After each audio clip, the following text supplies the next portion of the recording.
can't even feel my face in here. Alright, so it's your boy, and we're back on a video on the channel, and today we are going to be unboxing the two best controllers you can get for the Nintendo Switch right now. So we've got here the 8BitDo Pro 2 Bluetooth Gamepad, which is a sequel to the SN30 Pro Plus, which is the one I'm holding here. So it was originally called SN30 Pro Plus, which was like the sequel to a previous one that didn't have the bottom part, and it's a whole separate thing, and then now they just simplified it and called it Pro 2. And then here we've got the Binbok RGB, I've forgotten the name, I'll put it on the screen. It's one of those basic as fuck names, but it's a Binbok controller.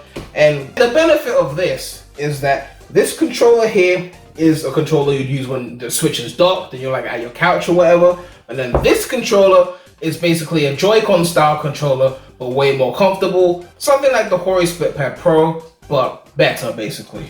So we're gonna start this off with the 8BitDo because I already know this one's gonna be fire because I already have the original version and this one's just a slight improvement. So we're gonna unbox this first and then we're gonna take a look at that, compare it with the original, and then we can then look at the Binboks. So as you can see, we've got a little warranty kind of little information piece. We don't need to look at that. You can see the controller here. Look at this beauty. Take that out. Ooh, that's actually darker. I didn't think it was gonna be darker. Take a look at that. Get the close up on this shit. Ooh, that shit is clean. I thought it was the same shade of gray. I guess there's multiple shades. Maybe 50 shades? I don't know. I'm sorry. Just take it out of the thing. You can see here the face buttons. They got multiple different face button versions, but unfortunately they don't have the purple version that I got for the first controller, so I'm gonna have to use this. And as for the rest of the box, you get a USB-C to USB-A cable, and then you get an instruction manual, which we'll take a look at in a second. But yeah, the main difference between these two, let me get around the front. The main difference between these two is not in the front of the controller, it's actually in the back. So if you look at the original controller, the back is just where you put the battery. It comes with its own battery pack so you can recharge it. But yeah, like I can show it right now. It's just like a nice little battery pack. You recharge it, or you can put your own AA's in there. But why would you need to if you got the rechargeable battery? But with the new one, you have got these two extra buttons that you can map to whatever you want, which I don't really use those, but I guess it's nice to have. And yes, even though these are Switch controllers, they have analog triggers because you can use it on other things besides the Switch. If you look at the back, you can see it says SADX. I know for those of you who get what that means, you know, you're probably thinking of something else, but no, it has nothing to do with that thing. SADX here refers to the different modes of the controller. So with the original controller, if you wanted to use it with your Switch, you had to press, I think it was plus or the connect button. The connect button's at the top here, that little small button there for focus, or start. I've forgotten how to do it. But you press that and then you press one of the face buttons and it'll put it in like Switch mode. And then there's a different mode for like computer and things like that. And it was a bit complicated because you would forget which button is which. So you'd be trying to use it for your Switch and you're pressing the wrong button to turn it on. So it's not going into Switch mode. They fixed that with this version because the S literally means Switch mode. So as long as it's set to that exact one, you know it's in the right mode. And then A, and then D, and then X.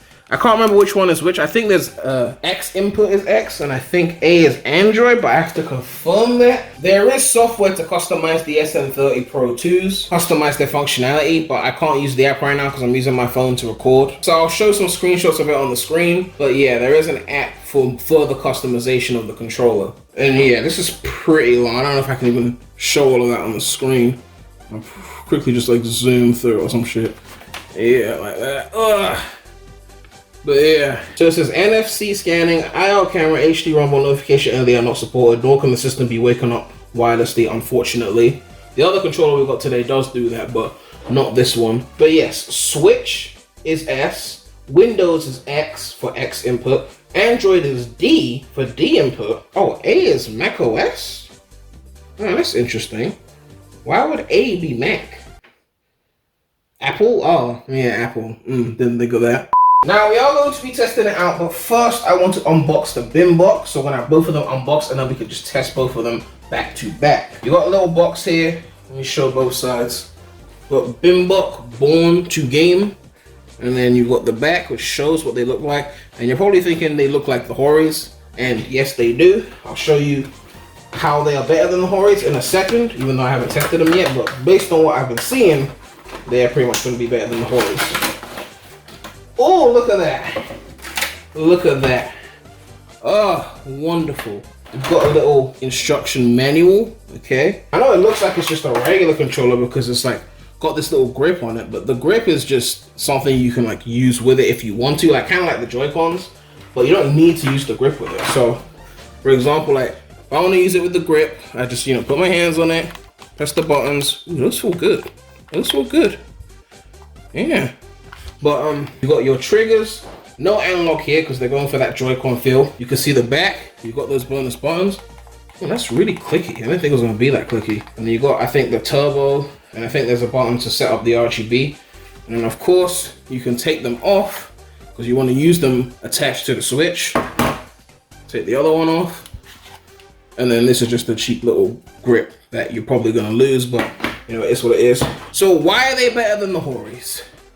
Well, I've got the Horis here. I've had them for ages now. I don't even use Joy-Cons anymore, to be honest. I can't even find my Joy-Cons, but I'll get new ones because I ordered the Switch OLED. So the Horis have no rumble, which is really fucking annoying. The Horis can't even wake the Switch from sleep, as you can see. Doesn't do anything. But I'm pretty sure the Horis don't have gyro either. And of course, another thing, the Horis cannot be used outside of the Switch. So if I detach them right now, where's the detach button? If I detach them right now, they're useless. Whereas the Binboks can still be used as controllers like this, or I could put it on the grip and still use them, which personally I'm not gonna do that because I have the other controller for that.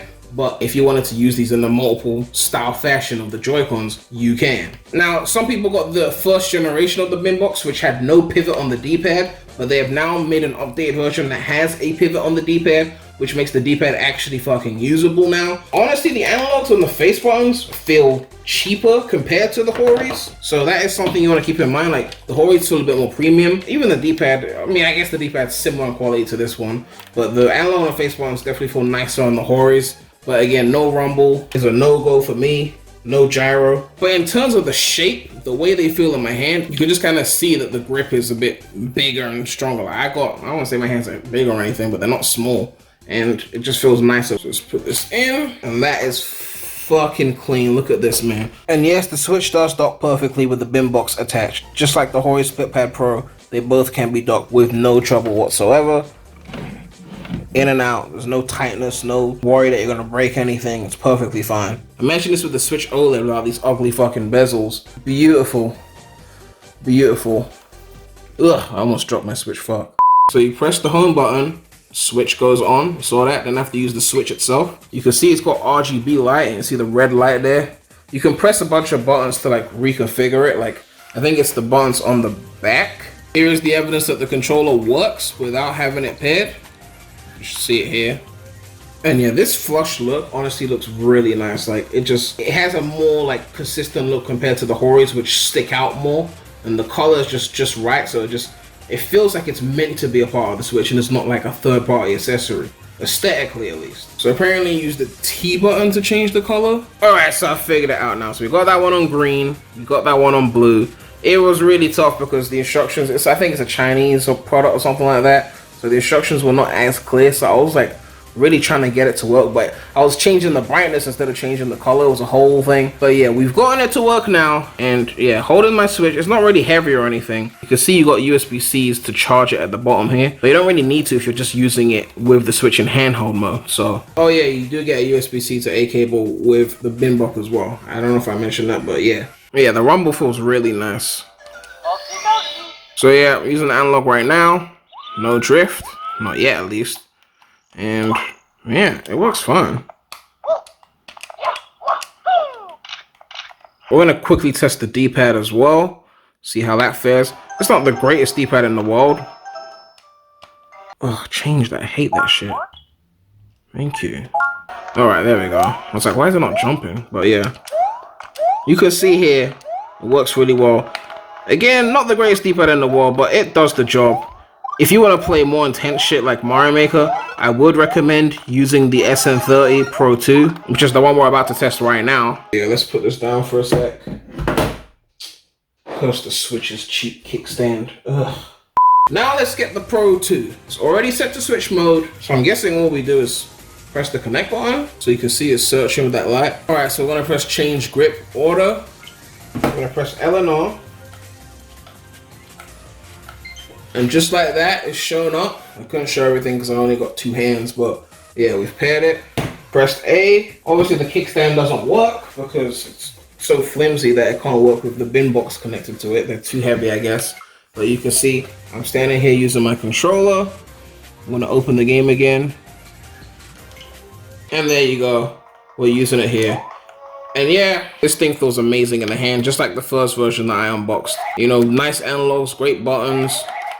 Analog triggers again, buttons on the back, and the D-pad is probably the best D-pad you ever use on the Switch. If you want to play like Mario Maker precise levels, I would highly recommend this. The grip actually lights up. I didn't see that.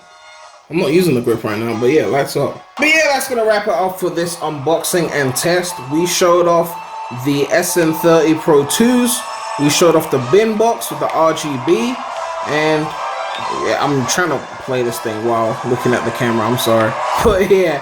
Both of them work really well. I would say these are definitely the 2 best controllers.